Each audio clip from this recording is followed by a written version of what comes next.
السلام عليكم ورحمة الله وبركاته.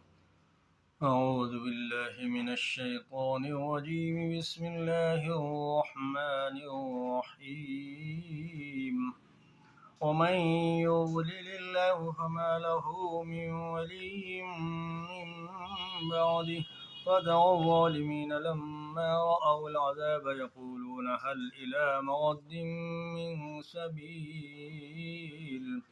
فتراهم يعرضون عليها خاشعين من الذل ينظرون من طرف خفي. وقال الذين آمنوا إن الخاسرين الذين خسروا أنفسهم وأهليهم يوم القيامة ألا إن الظالمين في عذاب مقيم.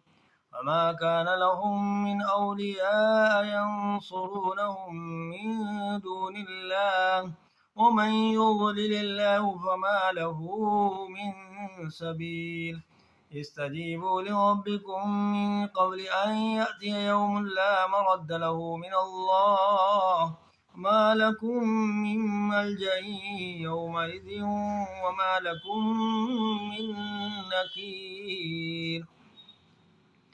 فإن أعرضوا فما أرسلناك عليهم حفيظا إن عليك إلا البلاغ. وإنا إذا أذقنا الإنسان منا رحمة فرح بها وإن تصبهم سيئة بما قدمت أيديهم فإن الإنسان كفور. لله ملك السماوات والأرض يخلق ما يشاء يهب لمن يشاء إناثا ويهب لمن يشاء الذكور أو يزوجهم ذكرانا وإناثا ويجعل من يشاء عقيما إنه عليم قدير.